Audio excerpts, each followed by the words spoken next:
कक्षा 10 अध्याय नंबर 6 त्रिभुज प्रश्नावली 6.3 का क्वेश्चन नंबर 1 दे रखा है।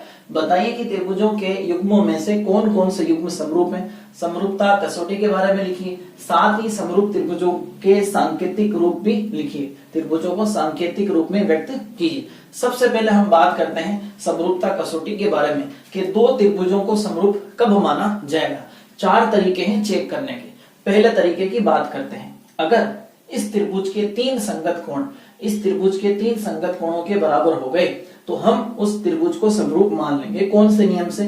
कोण कोण कोण यानी ट्रिपल ए के नियम से। दूसरा नियम ये कहता है कि इस त्रिभुज की 2 भुजाएं इस त्रिभुज की 2 संगत भुजाओं के बराबर है और उन भुजाओं को अंतर्गत करने वाला कोण भी आपस में बराबर हैं, तो हम इनको समरूप मान लेंगे। यानी इसमें आपको 2 भुजाएं चाहिए समानुपाती और उनको अंतर्गत करने यानी उनके बीच वाला कोण बराबर चाहिए। अगर ऐसा है तो त्रिभुजों को समरूप मान लिया जाएगा। कौन से नियम से? भुजा कोण भुजा नियम। फिर तीसरा नियम कहता है अगर आप 3 चीजें नहीं बता सकते तो 2 बता दें। उनमें 2 कोण होंगे, दोनों कोण होंगे। अगर एक त्रिभुज के 2 कोण दूसरे त्रिभुज के संगत कोणों के बराबर हैं तो त्रिभुज को समरूप मान लिया जाएगा। अब इसमें तीसरी चीज क्यों छोड़ी है उसको भी डिस्कस कर लेते हैं। जैसे मान लें एक त्रिभुज इस तरफ दे रखा है, दूसरा त्रिभुज ये दे रखा है। अब ये समरूप है या नहीं है 2 कोण के माध्यम से बताना है। जैसे मान लें थोड़ी देर के लिए ये 70 है और ये 30 है, इसमें ये 70 है और ये 30 है। अब देखें पहला कोण ये मिला जो बराबर है, दूसरा कोण ये मिला जो बराबर है। अब तीसरे को बराबर दिखाना कोई जरूरी नहीं है, वजह तीसरा अपने आप ही बराबर होगा। क्यों? देखें तीनों का योग कितना होता है?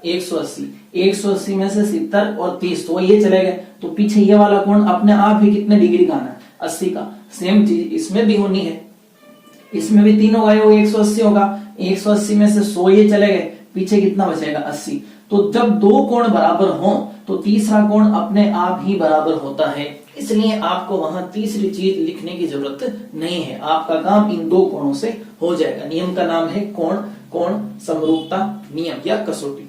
लास्ट, अगर इस त्रिभुज की 3 भुजाएं और इस त्रिभुज की 3 भुजाएं समानुपाती हैं, समान अनुपात में हैं, तो हम इन त्रिभुजों को समरूप मान लेंगे। कौन से नियम से? भुजा भुजा भुजा यानी ट्रिपल एस कसौटी नियम से। तो चलिए क्वेश्चन को स्टार्ट करते हैं। किस तरीके से करना है? इस वाले त्रिभुज में और इस वाले त्रिभुज में हम बात करेंगे। नाम लिखें त्रिभुज ABC और त्रिभुज PQR में। इसमें कोण A और उसका कोण P दोनों आपस में बराबर है। क्यों? क्योंकि दोनों के मान कितने हैं? 60 डिग्री। तो कारण में आप ये लिख सकते हैं कि प्रत्येक कितने डिग्री का है? 60, इसलिए आपस में बराबर है। इसी तरह इसका अगर मैं कोण P लेता हूं तो यहां कौन सा कोण आएगा? Q आएगा। क्यों आएगा? क्योंकि प्रत्येक कितने डिग्री के हैं? 80 डिग्री के। इसी तरह अगर मैं यहाँ कोण C लेता हूं तो उस तरफ मुझे कोण R लेना होगा, क्योंकि दोनों आपस में क्या है? बराबर। क्यों बराबर है?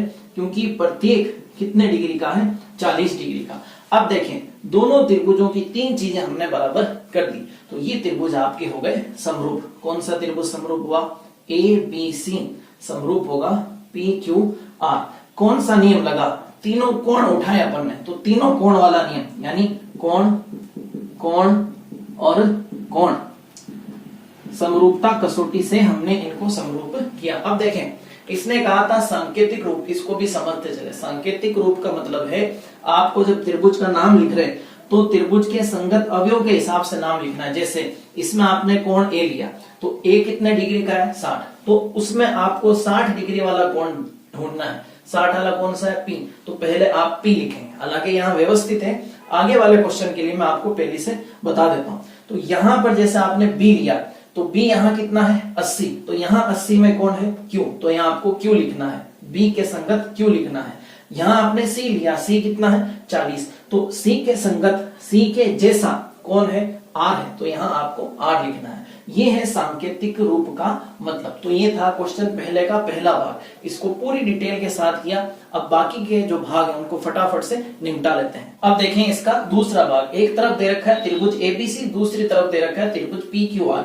एक बार का इनका नाम हम अपने हिसाब से लिख देते हैं, ABC और PQR। बाद में संगत अवयव के हिसाब से इनको व्यवस्थित कर दिया जाएगा। देखें इसमें आपको तीन भुजाएं दे रखी, इसमें भी तीन भुजाओं की वैल्यू दे रखी। अगर समानुपाती इतनी तीनों की तीनों भुजाएं तो त्रिभुज समरूप मान लिए जाएंगे, क्योंकि कोण तो दे नहीं रखा है, तो काम अपने को भुजाओं से चलाना है। जैसे इसमें देखें सबसे छोटी भुजा कौन सी है, तो उसमें सबसे छोटी भुजा ढूंढनी आपको कितनी है, 4। तो ये इसके संगत है, ये इसके जैसी है। जैसे इसमें ये छोटी है तो इसमें आपको सबसे छोटी भुजा ढूंढनी है, 4 है। इसका नाम क्या है, AB, इसका नाम क्या है, QR। तो AB जैसा कौन होगा, QR। इन संगत भुजाओं का लिया जाएगा अनुपात AB बटा QR।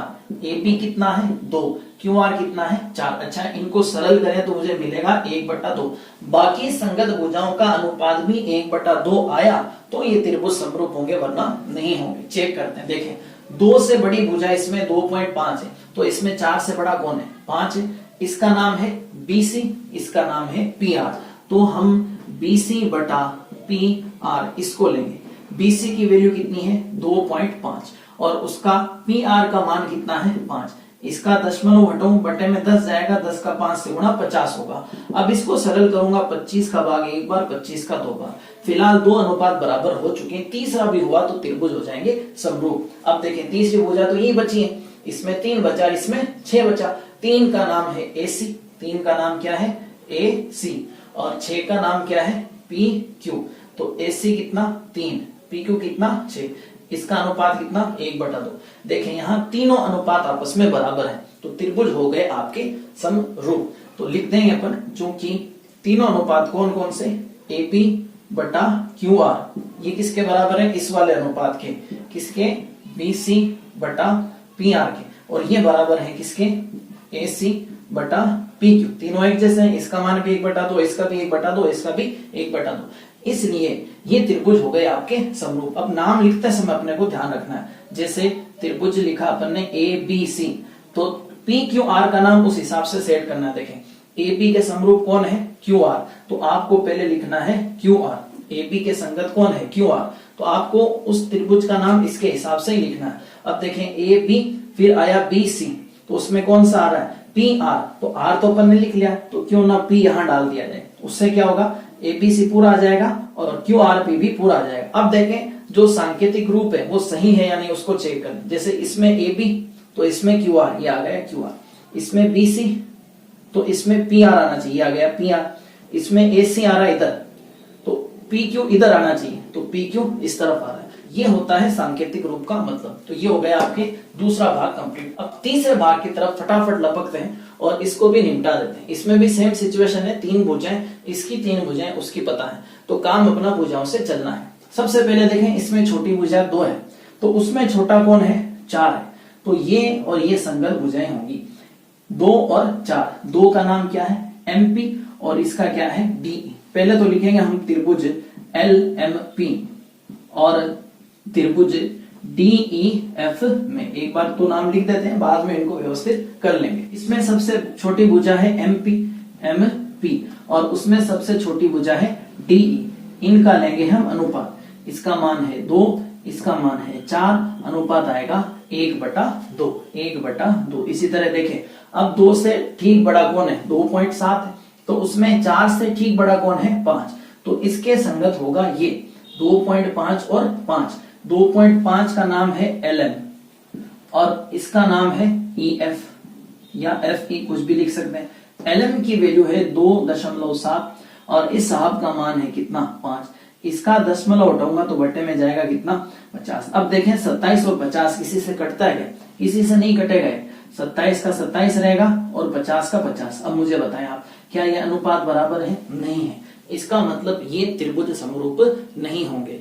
क्यों नहीं होंगे, क्योंकि इनकी संगत भुजाएं हैं वो समान अनुपात में नहीं है। तो कारण क्या लिखेंगे अपन, चूंकि MP बटा DE बराबर नहीं है किसके, LM बटा EF के। इनकी संगत भुजाएं जो उठाई उनका अनुपात अलग अलग आया। इसका तो आया 1/2 और इसका कितना आया, 27/50। तो ये बराबर नहीं है, इसलिए त्रिभुज LMP और त्रिभुज DEF समरूप नहीं होंगे, समरूप नहीं होंगे। ये था आपके तीसरा पार्ट। अब करते हैं आगे के बचे हुए भाग। अब देखते हैं इसका चौथा भाग। इधर त्रिभुज दे रखा आपको, त्रिभुज LMN, और इस तरफ आपको त्रिभुज दे रखा वही PQ और R। अब इसमें देखें भुजाएं भी हैं और कोण भी हैं। सबसे पहले हम संगत भुजाओं का अनुपात देखेंगे, अगर वो बराबर हुआ, और फिर उनको अंतर्गत करने वाला कोण। अब अंतर्गत करने वाला कोण ये इस दोनों क्वेश्चन में इंपॉर्टेंट है। अंतर्गत करने वाला कोण का मतलब है जैसे इन दो भुजाओं का मान दे रखा है तो इनके बीच का कोण कितने डिग्री का है, 70, तो ये चल जाएगा। सेम चीज यहाँ भी होनी चाहिए, जिन भुजाओं का मान दिया हुआ है ना उन्हीं के बीच का कोण चलेगा, ये कोण नहीं चलेंगे। भले ही ये 70 का है, ये भी 70 हो, ये कोण नहीं चलेंगे। हमें इनको अंतर्गत करने वाले कोण का मान ही चाहिए होगा, जैसा कि इसमें है। देखें यहाँ पर इन दो भुजाओं का मान दिया है और उसके बीच का कोण कितना बताया है, 80। लेकिन यहाँ इन दो भुजाओं के बीच के कोण के बारे में हमें पता नहीं है, तो ये नहीं कि आप एक कोण ये ले लें, एक कोण ये ले लें, फिर भुजाओं को समान कर दें और कहते हैं कि साहब त्रिभुज समरूप है। नहीं चलेगा, क्योंकि कोण कौन सा चाहिए, भुजाओं को अंतर्गत करने वाला। चलें पहले इसको करते हैं, फिर बातें करेंगे उसकी।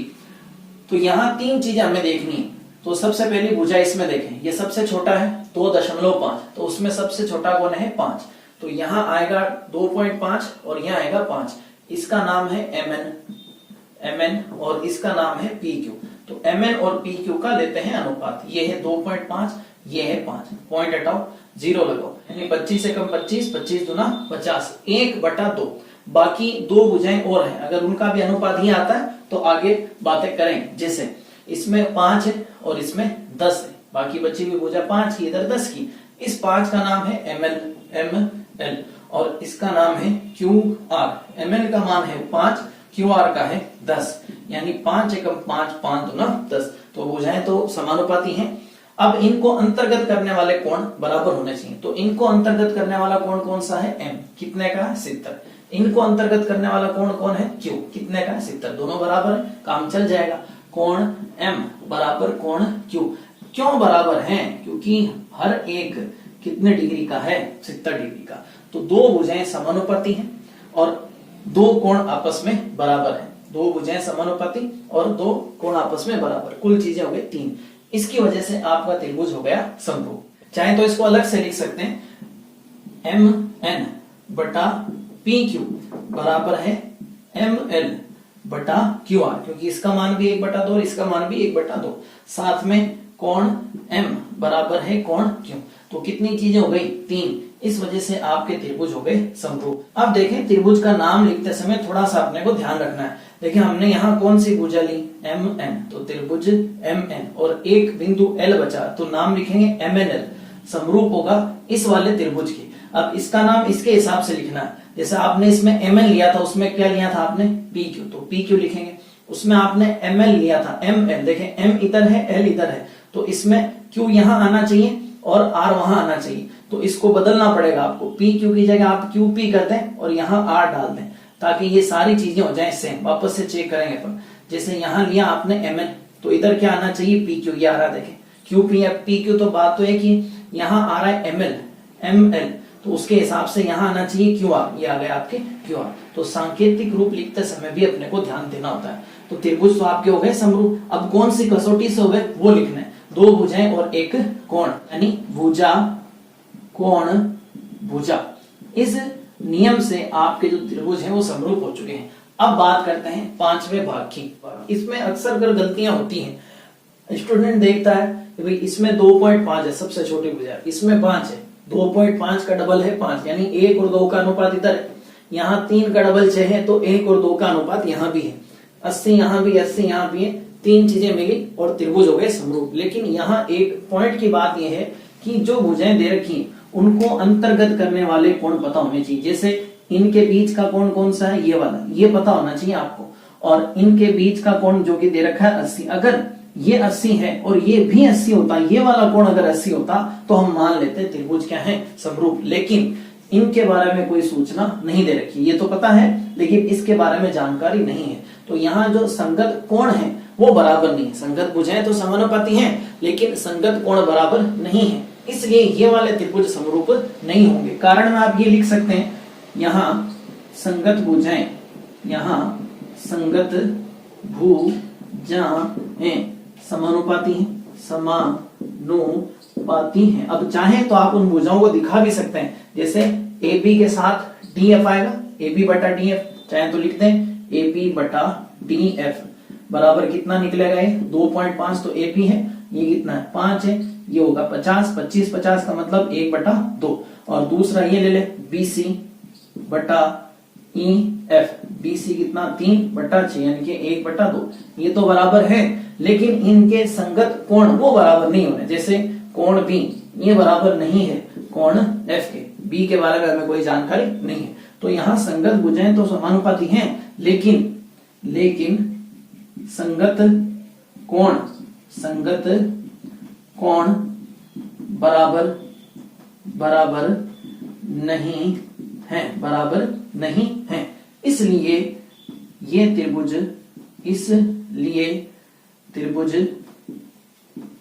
समरूप नहीं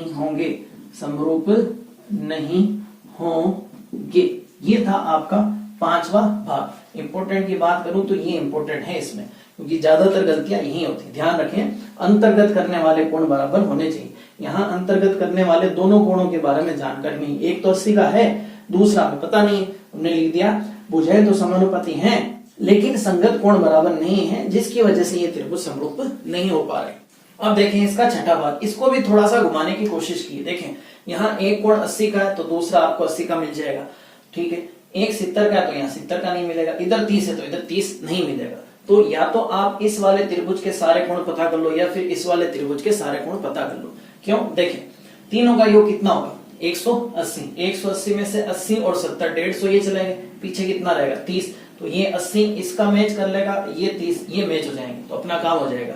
या फिर इधर निकाल लेंगे तो ये 70 आएगा, एक ही बात है, या तो इसके या फिर उसके, तीनों कोण पता कर लें, अपना काम हो जाएगा। मैं इस वाले त्रिभुज में पता कर रहा हूं, देखें कोण D, E और F तीनों कितने के होंगे 180। कौन से नियम से? योग गुणधर्म से। योग गुणधर्म में क्या कहता है? त्रिभुज के तीनों अंत्य कोणों का योग 180 होता है। क्या D का मान है आपके पास? हाँ है। क्या E का मान है? बिल्कुल है। क्या F है? नहीं है, उसी के तो लड़े ही है। बराबर में 180 को जोड़े तो 150 प्लस कोण F बराबर 180, ये प्लस का है, उस तरफ जाएगा तो माइनस का, तो कोण F बराबर 180 माइनस 150, कोण F बराबर कितना आ जाएगा 30। तो कोण F के बारे में भी जानकारी मिल चुकी है।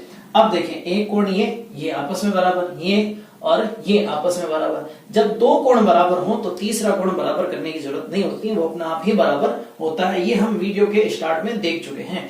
चले इनको समरूप करने का प्रयास करते हैं। सबसे पहले इस त्रिभुज का नाम लिखूंगा जो कि है आपके EFD, त्रिभुज EFD, और इसका नाम लिखें तो QRP, त्रिभुज QRP में दो कोण अगर बराबर कर दिए तो त्रिभुज समरूप हो जाएंगे। जैसे इसमें अगर मैं कोण E लेता हूं जो कि 80 का है, तो इसमें कौन सा कोण है जो 80 का? Q है, तो कोण E और Q आपस में बराबर। कारण क्या लिखेंगे? क्योंकि दोनों या प्रत्येक 80 डिग्री के हैं। अच्छा, इसमें F लिया तो इधर R लूंगा, क्योंकि F यहाँ 30 का है तो वहां R 30 का है, तो कोण F बराबर कोण R। कारण चाहे तो आप ये लिख दें, क्योंकि प्रत्येक 30 डिग्री के हैं। जब दो कोण बराबर हो गए तो त्रिभुज समरूप मान लिए जाएंगे। ये त्रिभुज हो गए समरूप। कौन से? त्रिभुज EFD समरूप QRP। अब एक बार इनके सांकेतिक रूप को चेक कर ले। जैसे इसमें आपने लिखा E कितने का है? 80, उधर लिखा Q, क्या Q भी 80 का है? बिल्कुल है, सही है। F कितने का? 30 का, तो वहां क्या लिखा आपने? R 30 का, एकदम सही है। यहाँ D कितने का? 70 का, वहां P 70 का होगा ये अपना, तो सांकेतिक रूप भी एकदम सही। अब ये त्रिभुज समरूप कौन सी कसौटी से हो गए वो भी लिख दें। दो कोण हमने लिए थे, तो ये कोण कसौटी से समरूप हो गए। तो ये था आपके छठा भाग, जिसके साथ ही आपका क्वेश्चन नंबर 1 कंप्लीट होता है।